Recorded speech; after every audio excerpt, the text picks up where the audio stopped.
Hello, I'm Parneet Jaggi, and in this lecture we're going to continue with the second part of the poem Our Casuarina Tree by Toru Dutt. In the first lecture, we noticed how, while using similes and images, she is captivated by the Casuarina tree, and she gives a pictorial description of the tree and its location with baboons playing on the tree. Now in the next lines she says, "But not because of its magnificence, dear is the Casuarina to my soul. Beneath it we have played, though years may roll. O sweet companions, loved with love intense, for your sakes shall the tree be ever dear." Now here in these lines, because the poem is an ode to the Casuarina tree, but the poem is also nostalgic of the reminiscences of her brother and her sister who died at a young age. So in these lines, she's going down the memory lane to remember her brother and her sister, Abju and Aru, with whom she had played as the best companions. She had loved them intensely, and she says, "For your sakes shall the tree be ever dear." So it is not just the tree as a tree that she is enjoying or is remembering or is watching, but the tree is connected to the reminiscences of her joyous childhood, the cheerfulness that she has seen of her formative years, which she is trying to bring back to light. In the next line, she says, "Blent with your images, it shall arise in memory till the hot tears blind mine eyes." So these lines shows the pathos and the pain that she is going through while remembering her brother and his sister, who were her all-time companions of childhood. "What is that dirge-like murmur that I hear, like the sea breaking on a shingle beach?" Now here she is using a simile.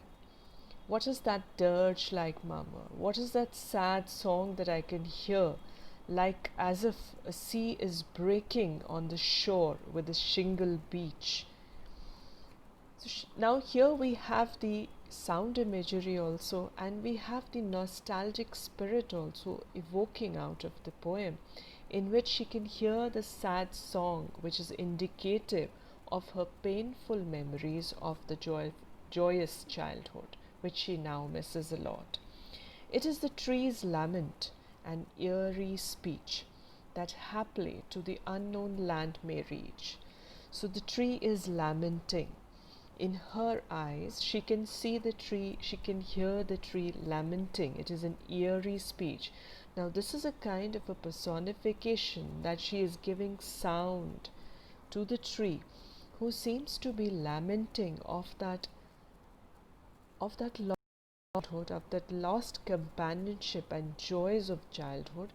And it seems that this lament shall reach the unknown land of the dead, where her brother and sister have gone long back.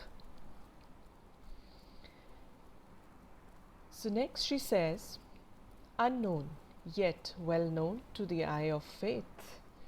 Ah, I have heard that wail far, far away, in distant lands by many a sheltered bay."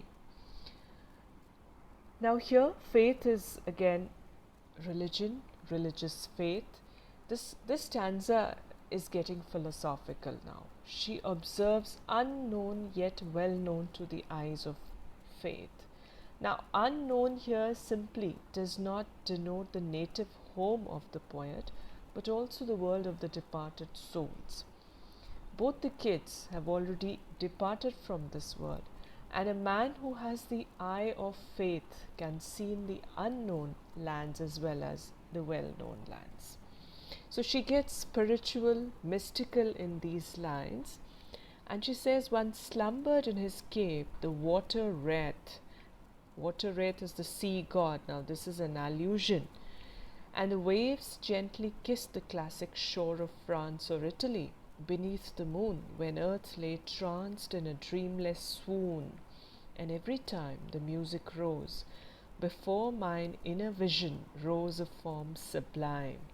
Thy form, O tree, as in my happy prime I saw thee in my own loved native clime. So this own loved native clime is the Indian land. Now because she has been to Paris in Italy also, so she is coming back to her native land where she is watching the tree and missing her sister and brother.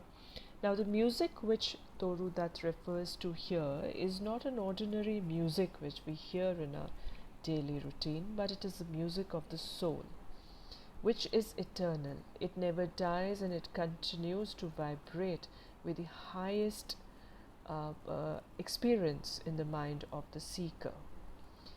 So she, like the Skylark of Shelley or the romantic poetry of Wordsworth, she goes beyond the physical pleasures of nature into the mystical experiences of her soul.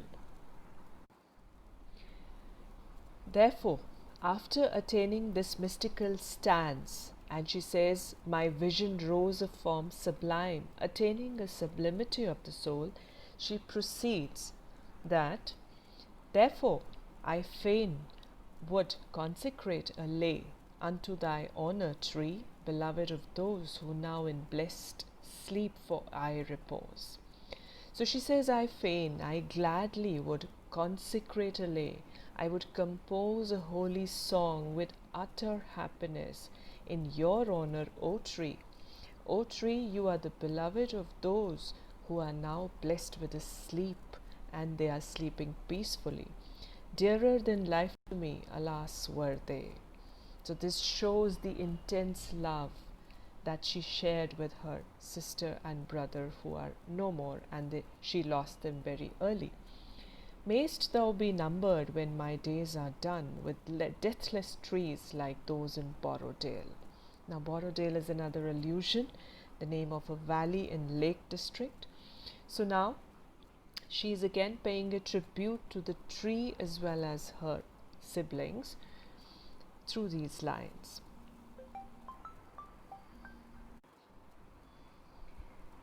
In the concluding lines of the poem, she says, under whose awful branches lingered pale fear, trembling hope, and death the skeleton, and time the shadow, and thou weak the verse that would thy beauty fain, O fain rehearse, may love defend thee from oblivion's curse.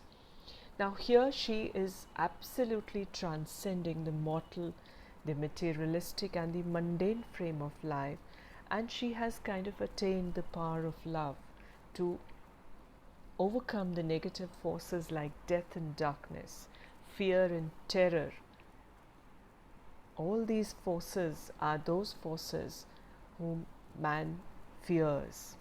So in this stanza, phrases like trembling hope, the skeleton, oblivion are suggestive. She means to suggest that a man of unflinching love and devotion does not fear the blows of death. So this concluding stanza takes us to a timelessness which mocks the transience of the human world, and the tree becomes a symbol of universal support, of the reminder of the joys of the cheerful childhood that she has seen along with her brother and sister. So to sum up, this poem, Our Casuarina Tree, is a beautiful blend of feelings and form and images put together to beautifully project a joyous childhood and pain for that past that she has lost. Thank you for now.